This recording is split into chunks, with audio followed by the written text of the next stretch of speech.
ನಮಸ್ಕಾರ ಎಲ್ರಿಗೂ ವಿದ್ಯಾಸ್ ಕುಕ್ಕಿಂಗ್ ಚಾನಲ್ಗೆ ಸ್ವಾಗತ. ಇವತ್ತು ನಾನು ಅಕ್ಕಿ ಜೊತೆಗೆ ಒಂದೇ ಒಂದು ಕಾಳು ಅದರ ಜೊತೆಗೆ ಸೇರಿಸಿ ಒಂದು ದೋಸೆ ರೆಸಿಪಿನ ಮಾಡ್ತಾ ಇದ್ದೀನಿ. ಖಂಡಿತವಾಗ್ಲೂ ಇದು ಉದ್ದಿನ ಬೇಳೆ ಅಲ್ಲ. ಏನದು ಅಂತ ನೋಡೋದಕ್ಕಿಂತ ಮುಂಚೆ ನೀವಿನ್ನ ನನ್ನ ಚಾನಲ್ಗೆ ಸಬ್ಸ್ಕ್ರೈಬ್ ಆಗಿಲ್ಲ ಅಂದರೆ ಈ ಕೂಡಲೇ ಸಬ್ಸ್ಕ್ರೈಬ್ ಬಟನ್ನ ಕ್ಲಿಕ್ ಮಾಡಿ, ಹಾಗೆ ಪಕ್ಕದಲ್ಲೇ ಬರುವಂಥ ಬೆಲ್ ಐಕನನ್ನು ಕ್ಲಿಕ್ ಮಾಡಿ, ಹಾಗೆ ವಿಡಿಯೋನ ಸ್ಕಿಪ್ ಮಾಡ್ತೀರಾ ನೋಡಿ. ಯಾಕೆಂದರೆ ನಾನು ಇದರಲ್ಲಿ ಹಲವಾರು ಬೆನಿಫಿಟ್ಸ್ನ ನಾನು ಶೇರ್ ಮಾಡ್ಕೊಂಡಿದ್ದೀನಿ. ಈಗ ನಾನು ಮಾಡ್ತಾ ಇರೋಂಥ ದೋಸೆ ಆರೋಗ್ಯಕ್ಕೂ ತುಂಬಾ ಒಳ್ಳೆಯದು, ಹಾಗೆ ನಮ್ಮ ತ್ವಚೆಗೂ ಸಹ ತುಂಬಾ ಒಳ್ಳೆಯದು. ನಾನೀಗ ಒಂದು ಮಿಕ್ಸಿಂಗ್ ಬೌಲ್ ಅಥವಾ ಅಕ್ಕಿ ಎಲ್ಲ ನೆನೆಸಿಟ್ಕೊಳ್ಳುವಂಥ ಬೌಲಲ್ಲಿ ಇಡ್ಲಿ ಅಕ್ಕಿನ ಹಾಕ್ತಾಯಿದ್ದೀನಿ. ದೋಸೆನೇ ಮಾಡ್ತಾಯಿದ್ರು ಇಡ್ಲಿ ಅಕ್ಕಿನ ಸೇರಿಸೋದು ಇಲ್ಲಿ ತುಂಬ ಇಂಪಾರ್ಟೆಂಟ್ ಆಗುತ್ತೆ. ಆವಾಗ ದೋಸೆ ತುಂಬ ಹದವಾಗಿ ಬರುತ್ತೆ. ಈ ಇಡ್ಲಿ ಅಕ್ಕಿನ 2 ಲೋಟ ಬಳಸ್ಕೊಳ್ತಾ ಇದ್ದೀನಿ. ಈಗ ನಾನು ರೈಸ್ ಜೊತೆಯಲ್ಲಿ ಮತ್ತೊಂದು ಕಾಳು ಯಾವ್ದು ಬಳಸೋದು ಅಂತ ಅದನ್ನು ತೋರಿಸ್ತಾ ಇದ್ದೀನಿ. ಅದು ಮೆಂತ್ಯ ಕಾಳು. ಮೆಂತ್ಯ ಕಾಳನ್ನು 2 ಚಮಚದಷ್ಟು ಸೇರಿಸ್ಕೊಳ್ಬೇಕಾಗತ್ತೆ. 2 ಲೋಟ ರೈಸಿಗೆ 2 ಚಮಚದಷ್ಟು ಮೆಂತ್ಯ ಕಾಳು ಹಾಕ್ಕೊಂಡ್ರೆ ಸಾಕಾಗುತ್ತೆ, ಇನ್ನು ಹೆಚ್ಚಿಗೆ ಬೇಡ. ಈಗ ಇದನ್ನು ಚೆನ್ನಾಗಿ 2ರಿಂದ 3 ಸತಿ ವಾಶ್ ಮಾಡಿಕೊಂಡು ನೆನೆ ಇಡಬೇಕಾಗತ್ತೆ. ಮೆಂತ್ಯ ಕಾಳನ್ನು ನಾವು ಸಾಮಾನ್ಯವಾಗಿ ಕೇಳಿರ್ತೀವಿ, ತ್ವಚೆಗಾಗಿರ್ಬೋದು ಅಥವಾ ಆರೋಗ್ಯಕ್ಕೆ ಸಂಬಂಧಪಟ್ಟಂಗೆ ಹಲವಾರು ಒಳ್ಳೆಯ ಗುಣಗಳಿದೆ ಅಂತ ಅನ್ನೋದನ್ನು ನಾವು ಕೇಳಿರ್ತೀವಿ. ಇದನ್ನು ನಮ್ಮ ಭಾರತದಲ್ಲಿ ಅಡುಗೆಯಲ್ಲಿ ತುಂಬ ಸಾಮಾನ್ಯವಾಗಿ ಬಳಸ್ತಾರೆ. ಒಂದು 4 ಕಾಳು ಹಾಕ್ಬಿಟ್ಟು ಗ್ರೇವಿ ಏನನ್ನ ನೀವು ಮಾಡಿ ನೋಡಿ, ರುಚಿ ತುಂಬಾ ಹೆಚ್ಚಾಗಿರುತ್ತೆ. ಮೆಂತ್ಯ ಕಾಳಲ್ಲಿ ತುಂಬ ವೈದ್ಯಕೀಯ ಗುಣಗಳಿವೆ. ಏನಂತಂದರೆ ಪೋಷಕಾಂಶ, ನಾರಿನಾಂಶ, ವಿಟಮಿನ್ ಸಿ ಇದೆಲ್ಲ ತುಂಬ ಯಥೇಚ್ಛವಾಗಿರೋದ್ರಿಂದ ಆಗಾಗ ನಾವು ಇದನ್ನು ಸೇವಿಸೋದು ತುಂಬಾ ಇಂಪಾರ್ಟೆಂಟ್ ಆಗುತ್ತೆ. ಶುಗರ್ ಪೇಷಂಟ್ಸ್ಗೂ ಸಹ ಇದು ತುಂಬಾ ಒಳ್ಳೆ ಉಪಯುಕ್ತ ಆಗಿದೆ. ಹಾಗೆ ಎದೆ ಹಾಲು ಕೊಡುವಂಥ ತಾಯಿಗೆ ಇನ್ ಕೇಸ್ ನಿಮಗೆ ಎದೆ ಹಾಲು ಕಮ್ಮಿ ಆಗ್ತಾ ಇದೆ ಅಂತ ಅನ್ನೋವಾಗ ಮೆಂತ್ಯ ಕಾಳನ್ನು ಸ್ವಲ್ಪ ಬಳಸಿ ನೋಡಿ.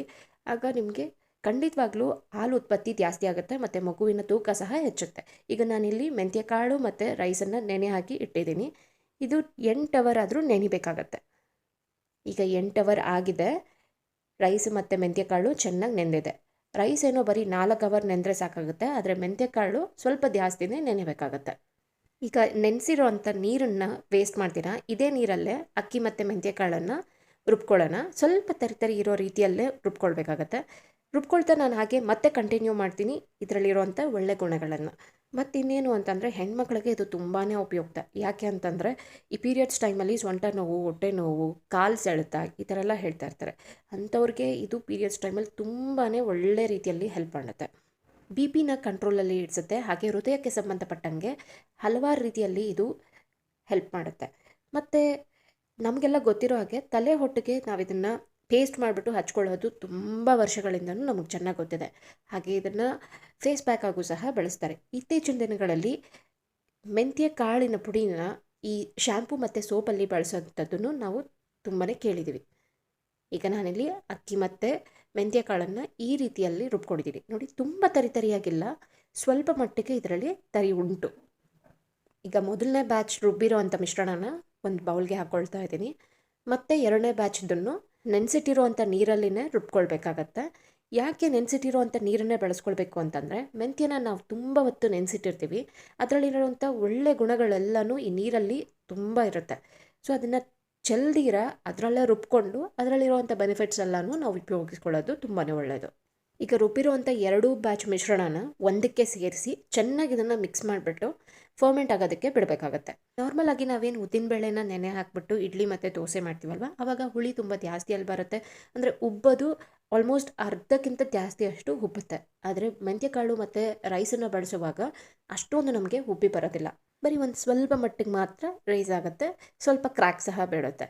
ನಾನು ಅದು ತೋರಿಸ್ತೀನಿ ಯಾವ ರೀತಿಯಲ್ಲಿ ಬರುತ್ತೆ ಅಂತ ಅಂದ್ಬಿಟ್ಟು. ನೋಡಿ, ಈ ರೀತಿಯಲ್ಲಿ ಚೆನ್ನಾಗಿ ನಾವು ಇದನ್ನು ಮಿಕ್ಸ್ ಮಾಡ್ಕೊಳ್ಬೇಕು. ಆಗ ಇದು ಫರ್ಮೆಂಟ್ ಆಗೋದಕ್ಕೆ ತುಂಬ ಹೆಲ್ಪ್ ಮಾಡುತ್ತೆ. ಕೈಯಲ್ಲೇ ಮಿಕ್ಸ್ ಮಾಡಿ ಸೌಟು ಅಥವಾ ವಿಸ್ಕರ್ನ ಬಳಸಿ ಮಿಕ್ಸ್ ಮಾಡೋದೆಲ್ಲ ಬೇಡ. ಕೈಯಲ್ಲೇ ಚೆನ್ನಾಗಿ ಇದನ್ನು ಮಿಕ್ಸ್ ಮಾಡೋದ್ರಿಂದ ಒಳ್ಳೆ ರೀತಿಯಲ್ಲಿ ಹುಳಿ ಬರುತ್ತೆ. ಈಗ ಇದನ್ನು ಚೆನ್ನಾಗಿ ಮಿಕ್ಸ್ ಮಾಡಿದ್ದಾಗಿದೆ. ಒಂದು ಮುಚ್ಚಳನ ಕ್ಲೋಸ್ ಮಾಡಿಬಿಟ್ಟು ಇಡೀ ರಾತ್ರಿ ಇದನ್ನು ಹುಳಿ ಬರಲಿಕ್ಕೆ ಬಿಡಬೇಕಾಗತ್ತೆ. ಈಗ ಇದು ಹುಳಿ ಬರೋದಕ್ಕೆ ಸೈಡಲ್ಲಿ ಇಡ್ತೀನಿ. ಮತ್ತು ದೋಸೆ ಮಾಡೋದಕ್ಕೆ ಒಂದು ಟಿಪ್ ಏನು ಅಂತಂದರೆ, ನೀವು ಕಬ್ಬಿಣದ ಕಾವಲಿ ಆದರೂ ಯೂಸ್ ಮಾಡ್ಬೋದು ಅಥವಾ ನಾರ್ಮಲ್ ನಾನ್ ಸ್ಟಿಕ್ ಪ್ಯಾನ್ ಆದರೂ ಯೂಸ್ ಮಾಡ್ಬೋದು. ಕೆಲವೊಮ್ಮೆ ದೋಸೆ ಎದ್ದೇಳಲ್ಲ. ಆವಾಗ ಏನು ಮಾಡಬೇಕು ಅಂತಂದರೆ ಹಿಂದಿನ ದಿನ ರಾತ್ರಿ, ಅಂದರೆ ನೀವು ಮಾರನೇ ದಿನ ಬೆಳಗ್ಗೆ ದೋಸೆ ಮಾಡೋದಾದರೆ ಹಿಂದಿನ ದಿನ ರಾತ್ರಿ ಸ್ವಲ್ಪ ತವಾನ ಬಿಸಿ ಮಾಡಿಬಿಟ್ಟು ಆನಂತರ ಅದರ ಮೇಲೆ ಸ್ವಲ್ಪ ಎಣ್ಣೆನ ಅಪ್ಲೈ ಮಾಡಬೇಕು. ಈಗ ಇಲ್ಲಿ ನಾನೇನು ಹಿಡಿ ತೋರಿಸ್ತಾ ಇದ್ದೀನಲ್ಲ, ಈ ನಟ್ ಬಂದು ಮೇಲ್ಭಾಗದಲ್ಲೇ ಇರುತ್ತೆ. ಯಾಕಂದರೆ ಬಾಟಮಲ್ಲಿ ನಾನು ಇಟ್ಟವಾಗ ಅದು ಬ್ಯಾಲೆನ್ಸ್ ಆಗಿ ನಿಲ್ಲೋದಿಲ್ಲ. ಈ ವಿಷಯನ ನಾನು ಮುಂಚೆ ಒಂದು ತವಾ ಹೇಗೆ ಪಳಗ್ಸೋದು ಅಂತ ವಿಡಿಯೋನ ಅಪ್ಲೋಡ್ ಮಾಡಿದಾಗ ತುಂಬ ಜನ ಕೇಳಿದರೆ, ಅದಕ್ಕೋಸ್ಕರ ಇವಾಗ ನಾನು ಅದು ಕ್ಲಾರಿಫಿಕೇಷನ್ ಕೊಡ್ತಾ ಇದ್ದೀನಿ. ಈಗ ನಾನಿಲ್ಲಿ ಎಣ್ಣೆನ ಅಪ್ಲೈ ಮಾಡ್ತಾ ಇದ್ದೀನಿ. ನೀವು ಯಾವುದಾದ್ರೂ ಕುಕ್ಕಿಂಗ್ ಆಯಿಲ್ನ ಬಳಸ್ಬೋದು. ನಾನಿಲ್ಲಿ ಕೊಬ್ಬರಿ ಎಣ್ಣೆನ ಬಳಸ್ತಾ ಇದ್ದೀನಿ. ನೀವು ಈರುಳ್ಳಿನ ಕಟ್ ಮಾಡಿಬಿಟ್ಟು ಅದರಲ್ಲಿ ಎಣ್ಣೆನ ಅಪ್ಲೈ ಮಾಡೋದನ್ನು ಮಾಡ್ಬೋದು. ಕುಂಬಳಕಾಯಿದು ತೊಟ್ಟಿರುತ್ತಲ್ಲ ಅದರಲ್ಲಿ ಎಣ್ಣೆನ ಹಚ್ಕೊಂಡು ಸವರ್ತಾ ಇದ್ದೀನಿ. ಅಥವಾ ಹಾಗೆ ಕೈಯಲ್ಲೂ ಸಹ ನೀವು ಸವರ್ಬೋದು, ಏನೂ ತೊಂದರೆ ಇಲ್ಲ. ಒಂದು ಲೇಯರ್ ಆಗಿ ಸವರ್ಬಿಟ್ಟು ಇದ್ರ ಮೇಲೆ ಒಂದು ತಟ್ಟೆನೋ ಅಥವಾ ಮುಚ್ಚಳನೋ ಯಾವುದಾದ್ರೂ ಒಂದು ಕ್ಲೋಸ್ ಮಾಡಿಬಿಟ್ಟು ಇಡೀ ರಾತ್ರಿ ಹಾಗೆ ಬಿಟ್ಬಿಡಿ. ಮತ್ತು ಇದನ್ನು ವಾಶ್ ಮಾಡೋದಕ್ಕೆ ಹೋಗಬಾರ್ದು ನೀವು. ಈ ರೀತಿ ಮಾಡೋದ್ರಿಂದ ದೋಸೆ ತುಂಬ ಚೆನ್ನಾಗಿ ಎದ್ದೇಳುತ್ತೆ. ಈಗ ಇಡೀ ರಾತ್ರಿ ಚೆನ್ನಾಗಿದು ಫರ್ಮೆಂಟ್ ಆಗೋದಕ್ಕೆ ಅಂತ ಬಿಟ್ಟಿದ್ದೀವಿ. ನೋಡ್ತಾ ಇರ್ಬೋದು ನೀವು ಕ್ರ್ಯಾಕ್ಸ್ ಎಲ್ಲ ಬಿಟ್ಟಿರೋದು. ಇದು ಇಷ್ಟರ ಮಟ್ಟಿಗೆ ಹುಳಿ ಬರೋದು, ತುಂಬ ಜಾಸ್ತಿ ಉಬ್ಬಿ ಬರೋದು ಆ ಥರ ಎಲ್ಲ ಆಗೋದಿಲ್ಲ. ಸ್ವಲ್ಪ ಮಟ್ಟಿಗೆ ಮಾತ್ರ ಉಬ್ಬಿರುತ್ತೆ ಮತ್ತು ಕ್ರ್ಯಾಕ್ಸ್ ತುಂಬ ಕಾಣಿಸುತ್ತೆ. ಇಷ್ಟಾದರೆ ಸಾಕು. ಮೆಂತ್ಯ ತುಂಬ ಚೆನ್ನಾಗಿ ನೀರನ್ನು ಹೀರ್ಕೊಂಡಿರುತ್ತೆ. ನಾವು ರುಬ್ಬೇಕಾದ್ರೆ ಎಷ್ಟು ತೆಳುವಾಗಿತ್ತಲ್ಲ, ಈಗ ಇದು ನೋಡಿ ಎಷ್ಟು ಗಟ್ಟಿಯಾಗಿದೆ ಅಂತ ಅಂದ್ಬಿಟ್ಟು. ಈಗ ಇದನ್ನು ನಾವು ಮಾಮೂಲಿ ದೋಸೆ ಕನ್ಸಿಸ್ಟೆನ್ಸಿಗೆ ತೊಗೊಂಡು ಬರಬೇಕಾಗುತ್ತೆ. ಆದರೆ ಅದಕ್ಕೂ ಮುಂಚೆ ಚೆನ್ನಾಗಿ ಒಂದು ಸತಿ ಮಿಕ್ಸ್ ಮಾಡ್ಕೊಳ್ಬೇಕು. ಮೆಂತ್ಯ ಒಂದು ಕಡೆಗೆ, ಅಕ್ಕಿ ಒಂದು ಕಡೆಗೆ ಈ ರೀತಿ ಸೆಪ್ರೇಟ್ ಆಗಿರುತ್ತೆ. ಸೊ ಇದನ್ನು ಚೆನ್ನಾಗಿ ನಾವು ಮಿಕ್ಸ್ ಮಾಡಿಕೊಂಡು ಆ ನಂತರ ನೀವು ನೀರನ್ನು ಸೇರಿಸ್ಕೊಳ್ಬೇಕಾಗತ್ತೆ. ಈಗ ನಾನಿಲ್ಲಿ ಎಷ್ಟು ದೋಸೆಗೆ ಬೇಕಾಗುತ್ತೋ ಹಿಟ್ಟು ಅಷ್ಟನ್ನು ಒಂದು ಸಪ್ರೇಟ್ ಬೌಲ್ಗೆ ಹಾಕ್ಕೊಳ್ತಾ ಇದ್ದೀನಿ. ಇದಕ್ಕೆ ಹಾಗೆ ನೀರು ಮತ್ತು ಉಪ್ಪು ಎರಡನ್ನೂ ಸೇರಿಸಿ ಚೆನ್ನಾಗಿ ಒಂದು ಸತಿ ಮಿಕ್ಸ್ ಮಾಡ್ಕೊಳ್ಬೇಕಾಗತ್ತೆ. ಮಿಕ್ಸ್ ಮಾಡಿಕೊಂಡು ಆ ನಂತರ ಇದನ್ನು ದೋಸೆ ಮಾಡೋದು ಹೇಗೆ ಅಂತ ಅನ್ನೋದನ್ನು ನೋಡೋಣ. ಹಿಟ್ಟು ತುಂಬ ಗಟ್ಟಿಯಾಗಿರೋ ಕಾರಣ ಸೌಟಲ್ಲಿ ನಿಮ್ಗೆ ಇದನ್ನು ಚೆನ್ನಾಗಿ ಮಿಕ್ಸ್ ಮಾಡ್ಲಿಕ್ಕೆ ಆಗಿಲ್ಲ ಅಂತಂದರೆ ಕೈಯಲ್ಲೂ ಸಹ ನೀವು ಇದನ್ನು ಮಿಕ್ಸ್ ಮಾಡ್ಕೊಳ್ಬೋದು, ತೊಂದರೆ ಏನಿಲ್ಲ. ನಿಮ್ಮ ಅನುಕೂಲ ಹೇಗೆ ಬೇಕೋ ಆ ರೀತಿಯಲ್ಲಿ ನೀವು ಮಿಕ್ಸ್ ಮಾಡ್ಕೊಳ್ಳಿ. ಈಗ ದೋಸೆ ಮಾಡೋ ವಿಧಾನ ನೋಡೋಣ. ನಾನು ಹಿಂದಿನ ದಿನ ರಾತ್ರಿಯೇ ಎಣ್ಣೆ ಸವರಿ ಇಟ್ಟಿರೋವಂಥ ಕಾವಲಿನ ಸ್ಟವ್ ಮೇಲೆ ಇಟ್ಟು ಬಿಸಿ ಮಾಡಲಿಕ್ಕೆ ಇಟ್ಟಿದ್ದೀನಿ. ಈಗ ಹದವಾಗಿ ಬಿಸಿ ಮಾಡೋದಕ್ಕೋಸ್ಕರ ಸ್ವಲ್ಪ ನೀರನ್ನು ಸಹ ಚಿಮ್ಕಿಸ್ತಾ ಇದ್ದೀನಿ. ಹಾಗೇನಾಗುತ್ತೆ, ಹೀಟ್ ಸ್ವಲ್ಪ ಬ್ಯಾಲೆನ್ಸ್ ಆಗುತ್ತೆ. ಮತ್ತು ಒಂದು ಬಟ್ಟೆಯಿಂದ ತವನ ಒಂದು ಸತಿ ಕ್ಲೀನ್ ಮಾಡಿಕೊಂಡು ಆನಂತರ ನಾವು ಇದರಲ್ಲಿ ದೋಸೆನ ರೆಡಿ ಮಾಡ್ಕೊಳ್ಳೋಣ. ಬೇಕು ಅಂತಂದರೆ ಇವಾಗ ಮತ್ತೆ ಒಂದು ಸ್ವಲ್ಪ ಎಣ್ಣೆನ ನೀವು ಸವರ್ಬೋದು. ಈರುಳ್ಳಿ ಕಟ್ ಮಾಡಿಬಿಟ್ಟು ಅದರಿಂದ ಎಣ್ಣೆನ ಸವರ್ಬೋದು. ಈಗ ನಾನು ರುಬ್ಬಿರೋವಂಥ ಮಿಶ್ರಣದಲ್ಲಿ 1.5 ಸೌಟಷ್ಟು ಹಿಟ್ಟನ್ನು ಹಾಕ್ಕೊಳ್ತಾ ಇದ್ದೀನಿ. ಇದನ್ನು ಸ್ವಲ್ಪ ದಪ್ಪವಾಗಿಯೇ ಮಾಡ್ಕೊಳ್ಬೇಕಾಗುತ್ತೆ. ಮಸಾಲೆ ದೋಸೆ ಥರ ಎಲ್ಲ ಮಾಡ್ಕೊಳ್ಳೋದಕ್ಕೆ ಸಾಧ್ಯ ಆಗೋಲ್ಲ. ಇದರಲ್ಲಿ ಸೆಟ್ ದೋಸೆ ಥರ ಮಾಡ್ಕೊಳ್ಬೋದು. ಈಗ ಇದನ್ನು ಚೆನ್ನಾಗಿ ಸ್ಪ್ರೆಡ್ ಮಾಡಿದ್ದಾದಮೇಲೆ ಬೇಕು ಅಂತಂದರೆ ಎಣ್ಣೆ ಅಥವಾ ತುಪ್ಪ ಯಾವುದು ನಿಮಗೆ ಇಷ್ಟ ಆಗುತ್ತೋ ಅದನ್ನು ಹಾಕ್ಕೊಳ್ಳಿ. ಆ ನಂತರ ಇದ್ರ ಮೇಲೆ ಒಂದು ಮುಚ್ಚಳನ ಮುಚ್ಚಿಬಿಟ್ಟು ಬೇಯಲಿಕ್ಕೆ ಬಿಡಬೇಕು. ಯಾಕೆಂದರೆ ಇದನ್ನು ಬರೀ ಒಂದೇ ಕಡೆಗೆ ಬೇಯಿಸೋದು, ಎರಡೂ ಕಡೆ ಬೇಯಿಸ್ದಿರ ಇರೋದ್ರಿಂದ ಹದವಾಗಿ ಬೇಯಿಸೋದು ತುಂಬಾ ಇಂಪಾರ್ಟೆಂಟ್ ಆಗುತ್ತೆ. ನೋಡಿ, ಮುಚ್ಚಳನ ತೆಗೆದಿದ್ದಾದಮೇಲೆ ಈ ರೀತಿ ನೀವು ಪ್ರೆಸ್ ಮಾಡಿ ನೋಡಿದಾಗ ದೋಸೆ ಹಿಟ್ಟು ಎಲ್ಲೂ ಅಂಟ್ಕೊಳ್ಬಾರ್ದು. ಅಂಟ್ಕೊಳ್ತಾ ಇದೆ ಅಂತಂದರೆ ಇದನ್ನು ಬೇಯಬೇಕು ಅಂತ ಅರ್ಥ. ಅಂಟ್ಕೊಳ್ತಾ ಇಲ್ಲ ಅಂತನ್ನೋದಾದರೆ ಹದವಾಗಿ ಬೆಂದಿದೆ ಅಂತ. ಮಧ್ಯದಲ್ಲಿ ಇದನ್ನು ಅಂಟ್ತಾ ಇದೆ, ಸೊ ಅದಕ್ಕಾಗಿ ಇದನ್ನು ಬೇಯಬೇಕು. ಈ ಒಂದು ಟ್ರಿಕ್ನ ನೀವು ನಾರ್ಮಲ್ ದೋಸೆಗೂ ನೀವು ಮಾಡಿ ನೋಡ್ಬೋದು. ಆಗ ಹದವಾಗಿ ಬೆಂದಿರುತ್ತೆ ದೋಸೆ. ಇವಾಗ ಮತ್ತೆ ನಾನು ಮುಚ್ಚಳನ ಹಾಕ್ಬಿಟ್ಟು ಮತ್ತೆ ಬೇಯಿಸ್ತೀನಿ. ನೋಡಿ, ಇವಾಗ ಈಸಿಯಾಗಿ ತವೆಯಿಂದ ಹೊರಗಡೆ ಬರ್ತಾ ಇದೆ. ಸೊ ದೋಸೆ ರೆಡಿಯಾಗಿದೆ.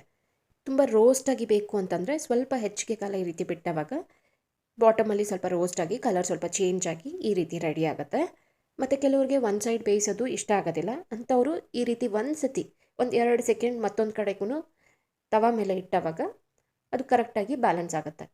ರೋಸ್ಟೆಡ್ ದೋಸೆ ಬೇಡ ಅಂತನವರು ಸೆಟ್ ದೋಸೆ ಥರ ಸ್ಪಾಂಜಿಯಾಗಿಯೂ ಸಹ ನೀವು ಮಾಡ್ಕೊಳ್ಬೋದು. ಮೊದಲೇ ನಾನು ತೋರಿಸಿದ್ದೀನಿ, ಅದೇ ರೀತಿಯಲ್ಲೇ ನೀವು ಮಾಡ್ಕೊಳ್ಬೋದು. ತುಂಬ ಆರೋಗ್ಯಕರವಾಗಿರುವಂಥ ದೋಸೆ ಇದು. ಉದ್ದಿನಬೇಳೆ ಇಲ್ಲ ಅಂತನ್ನೋ ಟೈಮಲ್ಲೂ ಸಹ ನೀವು ಆರಾಮಾಗಿ ದೋಸೆನ ನೀವು ಮಾಡ್ಕೊಳ್ಬೋದು. ತುಂಬಾ ಚೆನ್ನಾಗಿರುತ್ತೆ. ಬರೀದೇ ದೋಸೆ ಹಾಗೆ ತಿನ್ಬೋದು, ಅಷ್ಟು ಚೆನ್ನಾಗಿರುತ್ತೆ. ಇದ್ರ ಜೊತೆಗೆ ಒಳ್ಳೆ ಕಾಂಬಿನೇಷನ್ ಅಂತಂದರೆ ಕುರ್ಮಾ ತುಂಬಾ ಚೆನ್ನಾಗಿರುತ್ತೆ. ಟ್ರೈ ಮಾಡಿ ನೋಡಿ, ಖಂಡಿತವಾಗ್ಲೂ ನಿಮಗೆಲ್ಲ ಇಷ್ಟ ಆಗೇ ಆಗುತ್ತೆ. ಹಾಗೆ ಮೊದಲೇ ಹೇಳ್ದಂಗೆ ಕಬ್ಬಿಣದ ಕಾವಲಿನ ಹೇಗೆ ಪಳಗಿಸೋದು ಅಂತನ್ನೋ ವಿಡಿಯೋ ನಾನು ಆಲ್ರೆಡಿ ಮಾಡಿದ್ದೀನಿ. ಬೇಕು ಅಂತಂದರೆ ಖಂಡಿತವಾಗ್ಲೂ ನಾನು ಡಿಸ್ಕ್ರಿಪ್ಷನ್ ಬಾಕ್ಸಲ್ಲಿ ಲಿಂಕನ್ನು ಕೊಟ್ಟಿರ್ತೀನಿ, ಚೆಕ್ ಮಾಡ್ಬೋದು. ಇನ್ನು ಚಾನಲ್ಗೆ ಸಬ್ಸ್ಕ್ರೈಬ್ ಆಗಿಲ್ಲ ಅಂದರೆ ಈ ಕೂಡಲೇ ಸಬ್ಸ್ಕ್ರೈಬ್ ಬಟನನ್ನು ಕ್ಲಿಕ್ ಮಾಡಿ, ಹಾಗೆ ಬೆಲ್ ಬಟನನ್ನು ಸಹ ಕ್ಲಿಕ್ ಮಾಡೋದನ್ನು ಮರಿಬೇಡಿ. ಮತ್ತು ನಿಮ್ಮ ಫ್ಯಾಮಿಲಿ ಫ್ರೆಂಡ್ಸ್ ಜೊತೆಗೆ ವಿಡಿಯೋನ ಶೇರ್ ಮಾಡಿ, ಅವರಿಗೂ ತುಂಬಾ ಹೆಲ್ಪ್ ಆಗುತ್ತೆ. Thanks for watching.